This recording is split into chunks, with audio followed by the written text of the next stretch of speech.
नमस्कार, आप देख रहे हैं क्रिकेट हाउसफुल। आपके साथ मैं हूं रवि ठाकुर। लॉकडाउन खत्म होने के बाद हर क्रिकेटर मैदान पर वापसी करना चाहता है। कई खिलाड़ी अपने आप को फिर से लय में लाने के लिए अपनी प्रैक्टिस शुरू कर चुके हैं। ऐसे में मोहम्मद शमी के फार्म हाउस पर 2 भारतीय खिलाड़ी पहुंचे, जिन्होंने साथ में जमकर पसीना बहाया और मैच शुरू होने से पहले अपनी तैयारियां पूरी की। मोहम्मद शमी के फार्म हाउस पर तैयार हो रहे हैं टीम इंडिया के खिलाड़ी। मैदान से दूर शमी के साथ टीम के खिलाड़ियों की नेट प्रैक्टिस। रैना और चावला ने भी नहीं छोड़ी कोई कसर।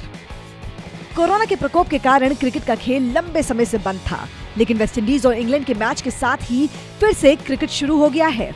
इसके साथ ही अब हर खिलाड़ी के मन में एक उम्मीद सी जग गई है कि वो भी जल्द ही मैदान पे उतरेंगे। ऐसे में खिलाड़ियों ने अपने आप को फिर से रिदम में लाने के लिए अभ्यास भी शुरू कर दिया है। इसी कड़ी में स्टार खिलाड़ी मोहम्मद शमी, सुरेश रैना और पीयूष चावला ने भी अपनी प्रैक्टिस शुरू कर डाली। दरअसल मोहम्मद शमी लॉकडाउन से ही अमरोहा में अपने फार्म हाउस में रह रहे हैं।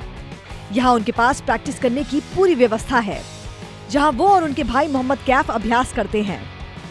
लेकिन हाल ही में चेन्नई सुपर किंग्स के साथी खिलाड़ी सुरेश रैना और पीयूष चावला शमी से मिलने उनके फार्म हाउस पहुंच गए और यहाँ पिच देखकर अपने आप को प्रैक्टिस करने से नहीं रोक पाए। इस वीडियो में देखिए कैसे रैना बल्लेबाजी कर रहे हैं और पीयूष चावला और मोहम्मद शमी उन्हें गेंदबाजी कर रहे हैं। तीनों खिलाड़ियों ने साथ में लगभग 2.5 घंटे तक अभ्यास किया। इस दौरान चावला और शमी ने रैना को काफी गेंदबाजी की। इसके साथ ही तीनों खिलाड़ियों ने कैचिंग का भी अभ्यास किया। जाहिर है लॉकडाउन के कारण खिलाड़ियों के घर में रहने से उनके फिटनेस लेवल पर भी काफी असर पड़ा है। ऐसे में जैसे ही भारत में अनलॉक की प्रक्रिया शुरू हुई, क्रिकेटर्स घर से बाहर निकलकर अभ्यास करने लगे। पुजारा, रोहित और पंत जैसे खिलाड़ियों ने भी अभ्यास किया। ऐसे में अब शमी, रैना और चावला के साथ में अभ्यास करना बताता है कि जल्द ही वो मैदान पर उतरने के लिए बेताब है। वैसे भारतीय क्रिकेट प्रेमियों और खिलाड़ियों के लिए एक और खुशखबरी है। जल्द ही आईपीएल के आयोजन की ऑफिशियल घोषणा हो सकती है, जिसके बाद खिलाड़ी मैदान में जाकर धमाल मचा सकते हैं।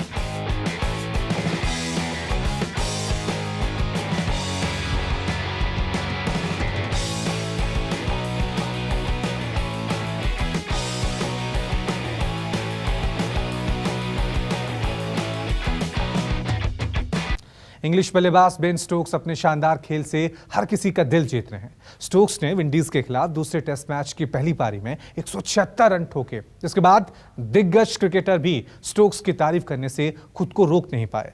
इंग्लैंड के पूर्व कप्तान ने तो स्टोक्स को क्रिकेट का नया सुपरमैन तक कह दिया।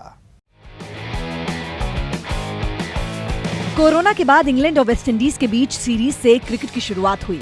इस सीरीज का पहला मैच काफी रोमांचक रहा, जहां वेस्टइंडीज ने जीत हासिल की। वहीं सीरीज का दूसरा टेस्ट, जो कि मैनचेस्टर के ओल्ड ट्रैफर्ड मैदान में खेला जा रहा है, उसमें इंग्लिश ऑलराउंडर बेन स्टोक्स ने धमाल मचा दिया।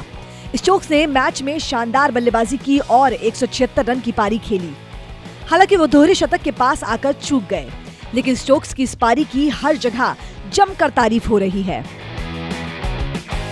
इंग्लैंड के पूर्व कप्तान माइकल वॉन ने बेन स्टोक्स की जमकर तारीफ की। वॉन ने कहा, ऐसा कुछ नहीं है जो ये धुरंधर ऑलराउंडर नहीं कर सकता है। वॉन ने शनिवार को ट्विटर पर लिखा, इंग्लैंड का सबसे अच्छा खिलाड़ी, इंग्लैंड का सबसे अच्छा क्षेत्र रक्षक और इस समय इंग्लैंड का सबसे प्रभावी गेंदबाज। एक बार फिर से स्टोक्स ने इंग्लैंड के लिए शानदार प्रदर्शन किया। वो कमाल है। ऐसा कुछ नहीं है जो वो नहीं कर सकते हैं। जाहिर है मैच की पहली पारी में जब बेन स्टोक्स बल्लेबाजी करने आए थे तो इंग्लैंड काफी नाजुक स्थिति में था, जिसके बाद स्टोक्स ने 356 गेंदों पर 176 रन की शानदार पारी खेली और इस दौरान उन्होंने जोड़ीदार बल्लेबाज डॉम सिबले के साथ चौथे विकेट के लिए 260 रन की साझेदारी की। इन दोनों बल्लेबाजों की वजह से इंग्लैंड मैच में मजबूत स्थिति में पहुंच सका। साफ है बेन स्टोक्स मौजूदा समय में वर्ल्ड क्रिकेट में सबसे बेहतरीन ऑलराउंडर हैं। इंग्लैंड के लिए उन्होंने न जाने कितनी ऐसी पारियां खेली हैं, जिसने इंग्लिश टीम को हारे हुए मैच जिताए। पिछले साल एशियंस में खेली गई मैच जिताऊ शतकीय पारी हो या फिर वर्ल्ड कप फाइनल में खेली गई धमाकेदार अर्धशतकीय पारी, स्टोक्स ने हर बार इंग्लैंड की टूटती उम्मीदों को फिर से जिंदा किया है। ऐसे में जब इस सीरीज में इंग्लैंड 1-0 से पीछे था और उन्हें ओल्ड ट्रैफर्ड में वेस्टइंडीज पर 20 साबित होना था, तब बेन स्टोक्स ने अपनी क्लास दिखाई और सुपरमैन बनकर टीम को मुश्किल से निकाला। और अब बात टीम इंडिया के जर्सी स्पॉन्सर नाइकी की, जो सितंबर में अपना कॉन्ट्रैक्ट फिर से रिन्यू नहीं करना चाहता है। ऐसे में बीसीसीआई ने अब फैसला किया है कि वो जल्द ही टीम इंडिया की जर्सी स्पॉन्सर के लिए नए टेंडर मंगाएगा और इसकी प्रक्रिया बहुत जल्द शुरू होगी। बदल जाएगा टीम इंडिया के जर्सी का अंदाज। नए ड्रेस के साथ मैदान में उतरेंगे टीम इंडिया के खिलाड़ी। बीसीसीआई की मीटिंग में कई फैसलों पर लगा फुल स्टॉप। कोरोना के कारण लगभग 4 महीने से भारतीय क्रिकेट बंद है। कोरोना का असर मार्केट पर भी जमकर पड़ रहा है। हर ब्रांड पैसे की समस्या से जूझ रहा है। ऐसे में टीम इंडिया के जर्सी के स्पॉन्सर्स रहे नाइकी ने सितंबर में खत्म हो रहे कॉन्ट्रैक्ट को रिन्यू नहीं करने का फैसला लिया है, जिसको देखते हुए बीसीसीआई नेशनल टीम की ड्रेस के कॉन्ट्रैक्ट के लिए नए टेंडर जल्द ही मांगने वाला है। हाल ही में बीसीसीआई की एपेक्स काउंसिल की ऑनलाइन बैठक में कई मसलों पर बात की गई, जिसमें ड्रेस स्पॉन्सरशिप करार शामिल है। मीटिंग के बाद बोर्ड के एक अधिकारी ने समाचार एजेंसी से बात करते हुए कहा, नाइकी का 4 साल का 370 करोड़ रुपए का करार था, जिसकी 30 करोड़ रुपए रॉयल्टी थी। अब वो 1 अक्टूबर से शुरू हो रहे नए चक्र के लिए ताज़ा प्रस्ताव नहीं भेजेंगे। एपेक्स काउंसिल ने तय किया है कि नए टेंडर मंगाए जाएंगे। नाइकी भी नई बोली लगा सकता है। जाहिर है, भारतीय क्रिकेट के साथ नाइकी का 4 साल का करार था, जिसके लिए उन्होंने 370 करोड़ रुपए दिए थे। इसमें 85 लाख प्रति मैच फीस और 30 करोड़ रुपए की रॉयल्टी भी शामिल थी। लेकिन नाइकी ये डील अब रिन्यू नहीं करना चाहता है, क्योंकि लॉकडाउन की वजह से उसे काफी नुकसान हुआ है। कोरोना के कारण मार्च में भारत दक्षिण अफ्रीका वनडे सीरीज रद्द करनी पड़ी थी। इसके अलावा भारतीय टीम का श्रीलंका और जिम्बाब्वे दौरा भी कैंसिल हो गया है। नुकसान की वजह से कंपनी डील को लेकर बोर्ड से रियायत चाह रही थी, लेकिन बीसीसीआई से उनकी बातचीत बेनतीजा रही। बता दें कि नाइकी की डील पहली बार बोर्ड के साथ 2006 में हुई थी, जिसके बाद नाइकी भारतीय टीम को शूज, जर्सी और अन्य सामान मुफ्त में देती है। जाहिर है, जर्सी के साथ इस मीटिंग में और भी कई चीजों पर चर्चा हुई, जिसमें नेशनल क्रिकेट अकेडमी को भी बेंगलुरु में नई जगह पर शिफ्ट करने पर बात की गई। बोर्ड अधिकारी के मुताबिक हालात सुधरने पर राज्य सरकार के संबंध विभाग को नई निर्माण योजना भेजी जाएगी, जिसके बाद काम शुरू होगा।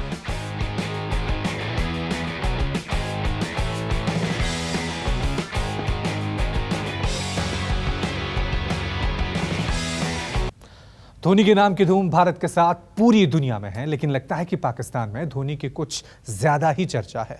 पाकिस्तानी क्रिकेटर धोनी की बल्लेबाजी के कायल हैं और उन्हें अब तक बेस्ट फिनिशर भी बता चुके हैं। ऐसे में यह कहना गलत नहीं होगा कि धोनी की कप्तानी का मुरीद तो हर कोई है, लेकिन उनकी बल्लेबाजी उससे भी ऊपर है।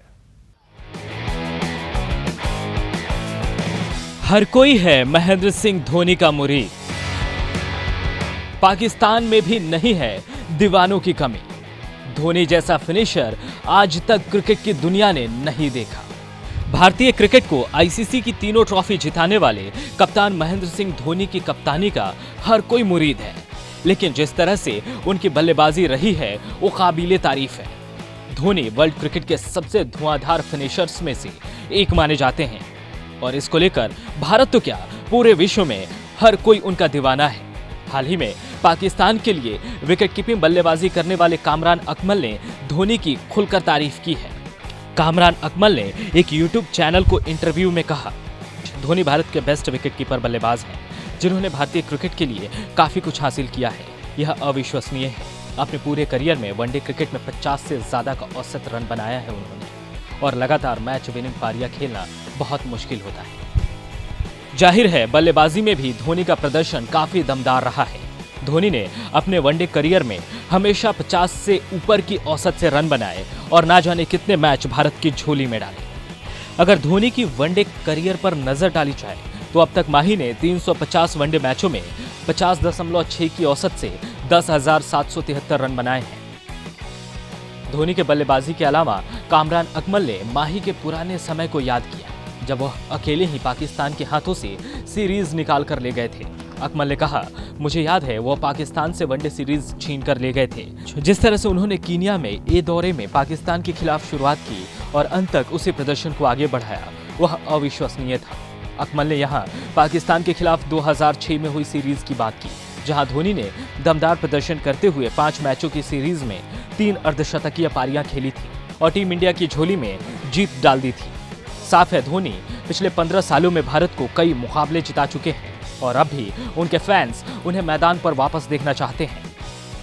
धोनी वर्ल्ड कप 2019 के सेमीफाइनल मैच से ही मैदान से दूर हैं। उनके संन्यास को लेकर कयास लगाए जा रहे हैं, लेकिन उम्मीद है कि जैसे धोनी मैदान पर फैसले लेकर सबको चौंका देते थे, ठीक उसी तरह धोनी अपने करियर पर भी फैसला लेंगे और सबको चौंका देंगे। दीपक मिश्रा के साथ स्पोर्ट्स ब्यूरो न्यूज़ 24।